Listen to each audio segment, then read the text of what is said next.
It is not the offspring of witchcraft or Satan. And it will mindlessly, mercilessly kill every living thing it meets.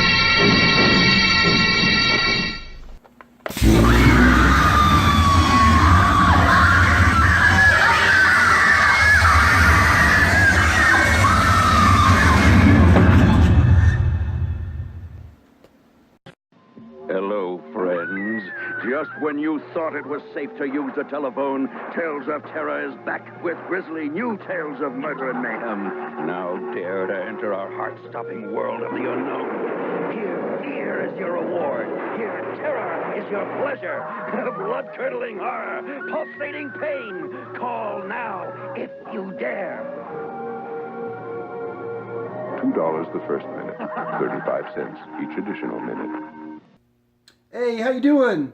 It is the first week of March, and it is total chaos right now here at Planet Doom. We got about 25,000 square feet of the haunt demolished, and we are full on in build mode right now to get ready for our Summer Screamfest event in July. This is going to be our haunted hotel lobby. Obviously, it needs a lot of distressing. Very much still a work in progress, but entrance to the elevator shaft here. So right now I've got A&R Metalworks building for me some steel platforms for our haunted elevator. Tony did right there. And we got some of these pneumatic air cushions to manipulate the floor. And I got some pretty cool parts. There's a vendor on Etsy called The Build Cave that makes awesome Victorian era elevator parts. And then I got some cool stuff from When Hinges Creak. Like some lighted panels and stuff, and vacuum tubes and gauges. So, It is awesome. pretty stoked to get started with that. Once Dave's done with the platforms, we'll start building the elevator. Continuing with our haunted hotel theme, this is obviously a big work in progress. We're going to be wallpapering the walls. This is our haunted hotel room we're working on. Going to be plastering that ceiling, leaving enough gaps for the fire sprinklers to seep through. This is one of the coolest props I've ever seen. It just came out. It's from Poison Props. It's Abomination. I flippin' love it. And then as we exit the hotel room, we're going to be entering a bathroom scene, and it's going to be flippin' cool. Oh yeah, one thing I neglected to mention about the hotel room is we actually built an actor space in the wall behind that fireplace mantel, and Michael Powell, one of our best scare actors, will be attacking customers. They'll be distracted by the Abomination prop from Poison Props, and while they're distracted, Michael Powell will get them from the side via the fireplace mantel. Should be a fun scare. One of the things we inherited from the prior haunt operator was 3 extremely long hallways, like 100 feet, with nothing going on, just plain white walls, no scares, nothing. And each of the hallways was about 100 feet long. So what we've been able to do is cut the hallways in length by over 1/2, and in doing so, we have created a new scene. So we're going to have a dining hall as part of our haunted hotel theme. I just got done distressing some walls in here. In the center of the dining hall, we're going to have, if you're familiar with Poison Props' Horde table, the dining room table that pops up to expose the 3 zombies. We're going to have that in here. Need to paint the floor. The old supermarket floor tile is showing through. Also need to install a ceiling above, but it's a good start. So a few years ago, after Home Depot had one of their closeout sales after Halloween, I decided to pick up one of their medium-sized ponies because I thought the skeleton might make a good armature for a werewolf prop. And so I'm working on kind of an acromatronic turning mechanism for the head. This is actually, if you get a close look here, it's a fishing rod gimbal for like $10 on Amazon, and it'll go up and down, it'll go side to side, and so we can have an actor. This is what I call a rectomatronic. We'll see if we can get an actor and make the head go back and forth. And then for the actual head, I got a monster on a stick I made. This is like from like 3-4 years ago from the home haunt, and that'll be mounted on the gimbal. So if it works out well, we'll have an actor manipulate his head movements and have it kind of track customers. If it doesn't work out well, then I'll probably just put a wiper motor mechanism, back and forth mechanism, to control the head movements. So we'll see. I'll keep you guys posted. All right, so I got the fur mounted on the Home Depot horse skeleton, and got the head mounted. I'm kind of on the fence. I'm kind of thinking this may not be worth using an actor. I think I'm going to hook up a wiper motor mechanism, just make his head turn back and forth.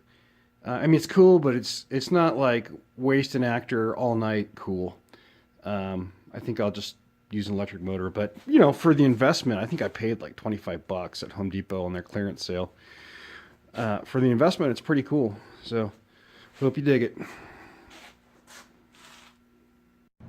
So this is our queue line entrance to the building. It's a big mess right now. We actually knocked out some walls. If you've seen Scare Factory's zombie brain smash game, where you take the mallet and you smash the brains so they land in the skull cap of the zombies, we're going to have that here. We're not going to spend $8,000 though on a Scare Factory version. No disrespect to those guys, but we don't have the budget. We're building our own. It's just a swaying zombie mechanism from Spider Hill Prop Works. So we'll keep you posted on that, right, guys? Yep. Work continues on our Mausoleum maze with our Mausoleum plaques. Those of you that have been through the haunt, you might remember the cabin, the hillbilly cabin, aka the Evil Dead cabin. It is gone. We are going to replace it with something really cool. So just getting started on building the cathedral ruins. Some of you might recognize these as the Davis Graveyard Abbey ruins. We were able to pick them up when they rebuilt their new cathedral this year. Doing a lot of work in this room. We haven't done any distressing yet, obviously. But heading out into the Halloween room. Big changes in here. Won't show you what's behind there yet. Again, this is another really long hallway with absolutely nothing going on. We inherited from the prior haunt operator. This is actually part of the maze that the customers go through. I mean, just dead space, total filler. So we are in the process of starting the theming and the installation of some scares in this hallway. We really can't do anything about the length of the hallway because it would mess up the entire flow of the maze, but we're knocking out walls so we can actually build in some pretty cool scares.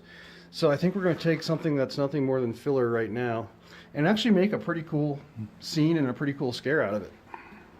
Started experimenting with something I've never used before to imitate broken glass. This is actually not glass. This is clear silicone. You can get the mix from Smooth On. It's a 2-part mix, and you can make broken pieces of glass. I'm going to do another batch with much larger shards, but this was kind of just a test run. But yeah, if you want to have glass in your scenes that's actually soft and flexible, it's the way to go. Again, you can get that from Smooth On. This is our queue line staging area. This is a stage that historically has been used for dancers, and it's been this castle theme for many, many years. This year, we actually picked up a really cool facade from Nevermore Productions that we're going to replace this with. So keep you posted as that gets built. Delicious.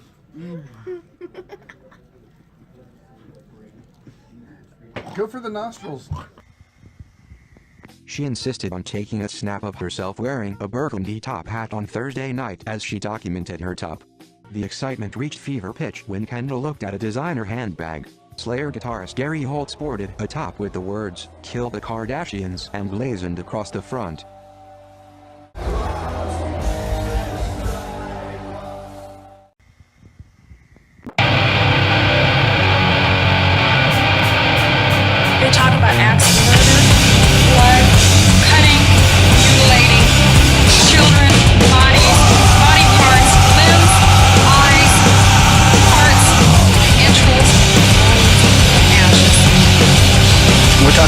Go!